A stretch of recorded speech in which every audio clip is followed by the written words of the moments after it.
Em discurso feito durante a agenda com pastores nesta quinta-feira, o presidente Jair Bolsonaro disse haver uma conspiração para prendê-lo caso ele não seja reeleito. Para o chefe do executivo, seus opositores pretendem acusá-lo de atos antidemocráticos, semelhantemente ao que ocorreu com a ex-presidente da Bolívia, Jeanine Áñez, condenada a 10 anos de prisão sob a justificativa de que ela teria elaborado um suposto golpe contra o ex-presidente Evo Morales em 2019. Ele ressaltou que sempre fala disso por onde passa e que é mais fácil estar do outro lado. Bolsonaro ainda pediu a união de todos para que o bem vença o mal. O presidente também disse que não espera acusações somente contra ele, mas também contra toda a sua família.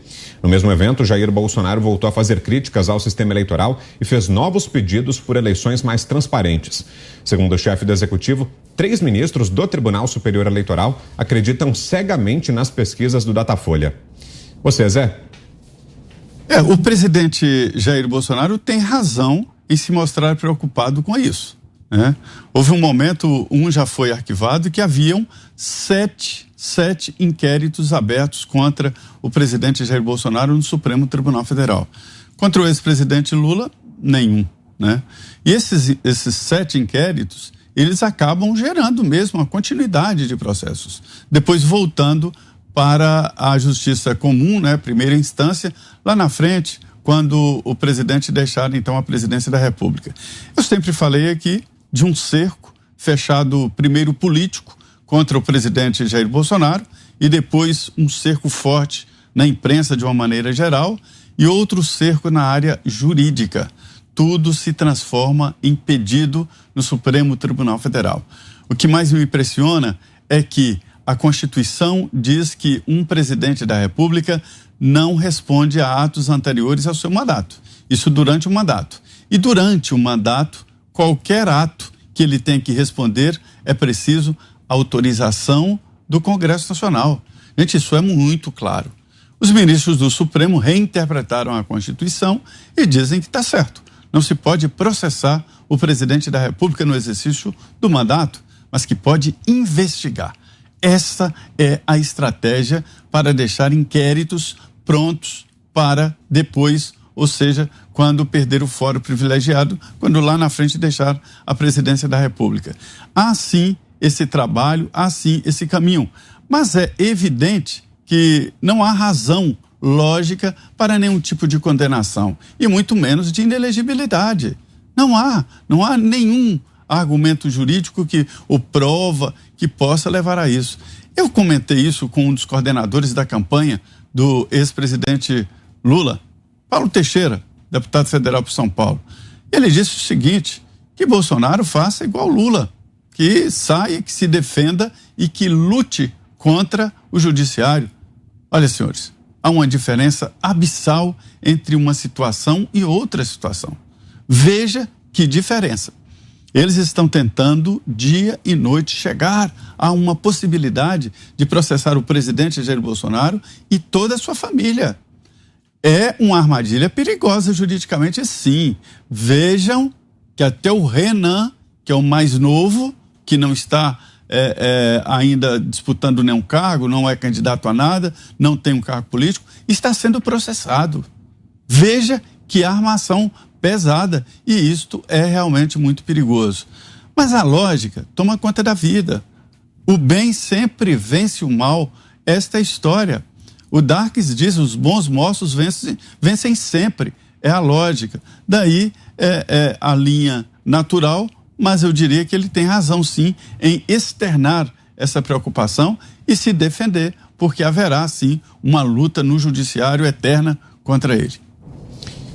Você, Fiuza, sua análise sobre essas falas do presidente. Temos 3 minutos, Fiuza. Elas vão ao encontro do que nós vimos acontecer na Vice-Procuradoria-Geral da República, quando a vice-procuradora Lindora Araújo apontou na ação do ministro Alexandre de Moraes uma conduta fora das 4 linhas. Ela assinalou, no parecer, que ao dar prosseguimento a um inquérito não recomendado pelo Ministério Público e pela polícia, o ministro estava afrontando o rito acusatório, né? Processo de acusação. Isso aí, quer dizer, quando a gente vê essas manchetes da ex-imprensa, né, quando a gente vê esse transformismo jornalístico, fingindo que manifestação de rua é golpe, eu pergunto a todos, né, onde é que está a fumacinha do golpe? Se tem uma fumacinha de golpe, um cheiro de golpe, onde é que ele está? Está no Palácio do Planalto? Difícil, né? Ele está justamente nas instituições, e eu incluo aí a ex-imprensa, que estão dando as costas para a democracia. Porque uma imprensa que mente desse jeito, que tenta fazer uma preparação, e ela está fazendo isso desde o início.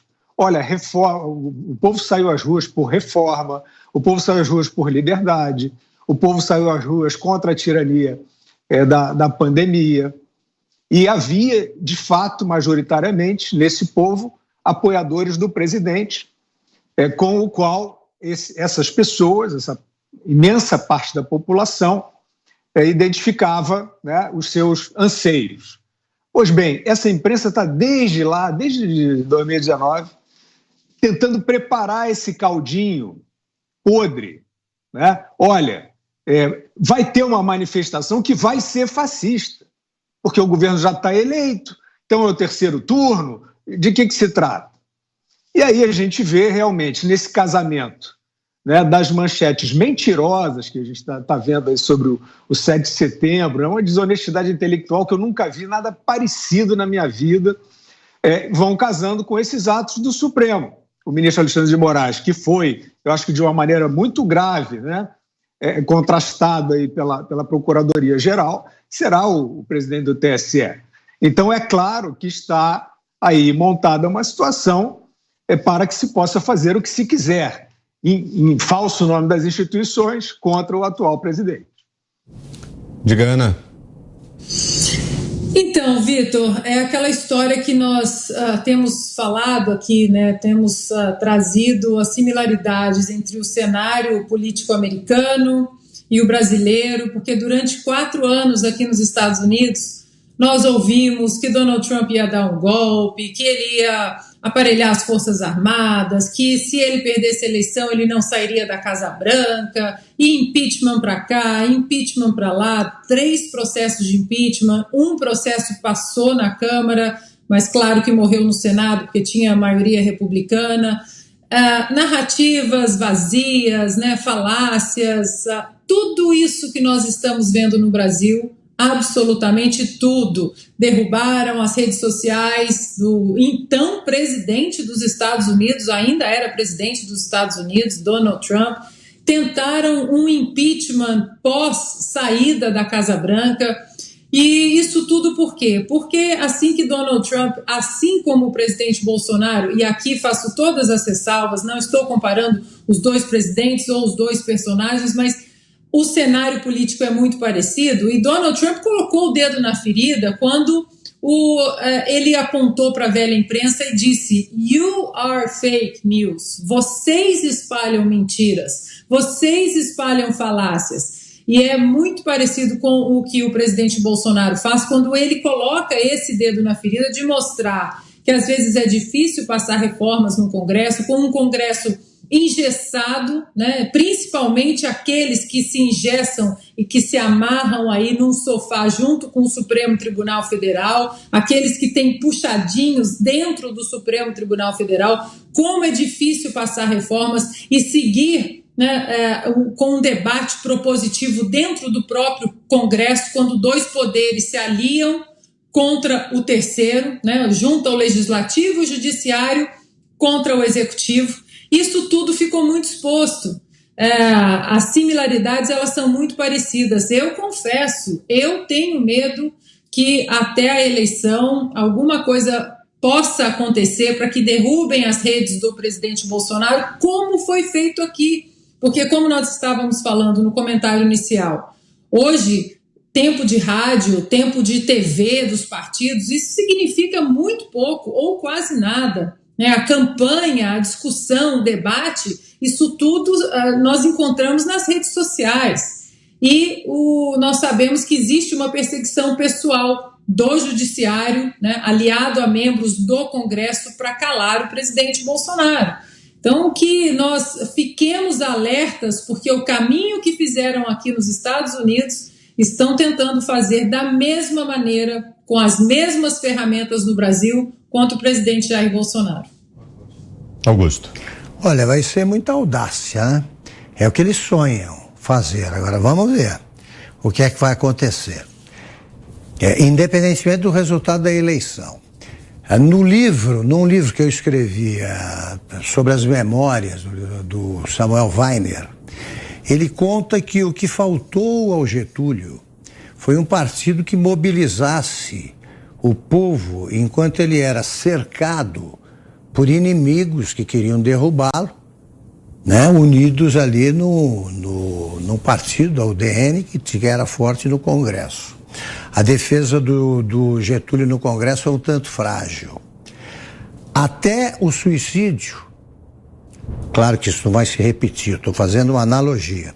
Até o suicídio, parecia que os arbitrários da época, foi a aeronáutica, instalou uma espécie de tribunal paralelo lá no Galeão e que convocava pessoas, parentes do presidente, etc, etc. O último a ser convocado foi o irmão mais novo do presidente e foi isso que o convenceu de que era hora de responder com o gesto extremo, né?